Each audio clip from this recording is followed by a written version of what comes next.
میری بیوی کو پردیس جا کر پڑھنے کا بہت شوق تھا۔ بیوی کا دل جیتنے کے لیے میں نے بھاری قرضہ لے کر اسے UK بھیج دیا۔ وہاں جا کر اس نے اپنا نمبر بند کر دیا۔ یہاں قرضے کی وجہ سے گھر گاڑی بیچنے کی نوبت آ گئی۔ میں چند دن میں سڑک پر آ گیا، سوچ رہا تھا بیوی نے دھوکہ دیا ہے۔ میں اسے بددعائیں دیتا کہ وہ کسی کے ساتھ وہاں بھاگ گئی ہے۔ پھر کافی سالوں بعد میں ڈنکی لگا کر پردیس گیا۔ وہاں پتہ چلا کہ میری بیوی میرا دم گھٹ رہا تھا اور سانسیں اکھڑ رہی تھی۔ مجھے اپنے جسم کی ہڈیاں چٹکنے کی آواز سنائی دے رہی تھی۔ میں اس وقت UK کی سرزمین پر تھا، لیکن بدقسمتی سے میں اپنی مرضی سے سانس نہیں لے سکتا تھا اور نہ ہی اپنی انگلی کا ایک پور تک ہلا سکتا تھا۔ میں اس وقت ایک گاڑی کے اندر تھا، ایک ایسی گاڑی جس کا ڈرائیور اندھا دھند اسے سڑکوں پر دوڑاتا ہوا کسی محفوظ مقام کی جانب جا رہا تھا، جہاں پہنچتے ہی وہ مجھے اس گاڑی سے جگہ سے نکال سکے جہاں اس نے مجھے چھپایا ہوا تھا۔ یہ جگہ کوئی اور نہیں بلکہ اس کی ہی وہی ڈرائیونگ سیٹ تھی جس کے اوپر اس وقت وہ بیٹھا ہوا تھا۔ ڈرائیونگ سیٹ کے کوم کو درمیان سے کاٹ کے اس نے مجھے وہاں بٹھا کر اپنی طرح باندھ لیا تھا اور اس کے اوپر دوسرا فوم رکھ دیا تھا۔ مجھے یوں چھپا دیا کہ پولیس کی نگاہ مجھ تک نہ پڑ سکے۔ صرف میرا ساری اعزاز تھا جس کے اوپر اس نے پیراشوٹ کا شاپر چڑھا کر اس میں چند سوراخ کر رکھے تھے جہاں سے میں سانس لے سکوں۔ گاڑی کو لگنے والا ہر جھٹکا مجھے تروڑ مروڑ دیتا۔ پوری کوششوں کے باوجود میرا سانس تنگ پڑتا جا رہا تھا۔ میری آنکھوں کے آگے اندھیرا چھانے لگا۔ مجھے یقین نہیں تھا کہ میں اس منزل تک پہنچنے سے پہلے اس دار فانی سے کوچ کر جاؤں گا۔ میری آنکھوں سے آنسو آنے لگے۔ میں اس ذلت بھری تکلیف کو اٹھا رہا تھا اور کیوں اٹھا رہا تھا وجہ تو مجھے پتا تھی۔ یہ سب کچھ میں صرف اور صرف اپنی محبوب بیوی کے لیے کر رہا تھا جس کے پیچھے آج میں غیر قانونی طور پر UK کے آیا تھا اور جوڑ توڑ کر کے جو کچھ پیسے میں نے ایجنٹ کو دیے تھے، اس کے بعد وہ مجھے اس طریقے سے UK پہنچا سکتا تھا۔ میری سانس اکھڑنے کے قریب تھی، حلق میں کوئی گولا سا پھنسنے لگا تھا۔ مجھے زور زور سے کھانسی آنے لگی۔ ایجنٹ نے منع کیا تھا کہ مجھے ایک آواز تک نہیں نکالنی، لہٰذا میں پوری کوشش کر کے اپنی آواز کو دبانے لگا۔ مجھے لگا بس یہی آخری لمحات ہیں۔ زندگی کسی فلم کی طرح میری آنکھوں کے آگے آنے لگی۔ قریب تھا کہ میری سانس اکھڑ جاتی کہ اچانک گاڑی رکنے کی آواز آئی۔ گاڑی رکتے ہی ایجنٹ نے باہر نکل کر گراج کا دروازہ بند کیا اور لبک پر چاقو سے کار کی سیٹ کو کاٹنے لگا۔ اس نے میرے سر اوپر سے شاپر اتارا تو میں کسی دمے کے مریض کی طرح گہری گہری سانسیں لینے لگا۔ کچھ ہی دیر بعد اس نے مجھے آزاد کر کے زمین پر پٹکا اور وہاں سے فرار ہو گیا۔ اب میں اپنے نصیب کے ساتھ UK کی سرزمین پر تنہا تھا۔ پورے جسم میں شدید درد ہو رہا تھا۔ جیسے تیسے کر کے اٹھا۔ یہ ایک آبادی سے دور گاؤں تھا، گاؤں جیسا علاقہ تھا۔ میری آنکھوں کے آگے دھند چھائی تھی۔ جیسے تیسے کر کے میں چند قدم چلا۔ نہ جانے مجھے بیوی ملے گی یا نہیں، بس ذہن میں یہی سوال تھا۔ میں یہاں اسی کی تلاش میں آیا تھا جو 3 سال پہلے میرے ہی کہنے پر UK آئی تھی، لیکن اب اس کا کہیں اتا پتہ نہ تھا۔ میں نے دائیں بائیں دیکھا، سامنے ایک سائیکل سوار چلا آ رہا تھا۔ شکر تھا کہ میرا رنگ گورا تھا۔ مجھے دیکھ کر وہ سمجھ نہیں پایا کہ میں انگریز نہیں بلکہ پاکستانی ہوں۔ لفٹ مانگنے پر اس نے سائیکل کے پیچھے کیریئر پر مجھے بٹھا لیا۔ میں نے اسے نزدیکی شہر میں چھوڑنے کو کہا۔ شہر میں اس نے مجھے چھوڑا۔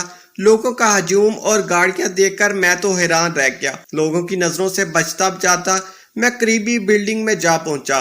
اس میں کئی سارے کمرے تھے مگر مجھے صرف ایک ہی کمرے کی تلاش تھی۔ جلدی میں اس کمرے کے سامنے جا پہنچا۔ مجھے اچھی طرح یاد تھا اس کمرے کا نمبر۔ یہیں میری بیوی رہا کرتی تھی، اور کیا وہ اب اندر تھی یا نہیں؟ اور اگر اندر تھی تو اس نے مجھ سے رابطہ کرنا کیوں بند کر دیا؟ آخر کیوں وہ مجھے بھول گئی؟ وہ تو مجھ سے بہت محبت کرتی تھی۔ میری آنکھوں میں ایک دفعہ پھر آنسو آ گئے۔ میں نے سر پر ہاتھ پھیر کر اپنے بالوں کو صحیح کیا اور دروازے پر دستک دینے کے لیے ہاتھ بڑھایا۔ حیرت انگیز طور پر دروازہ کھلا تھا۔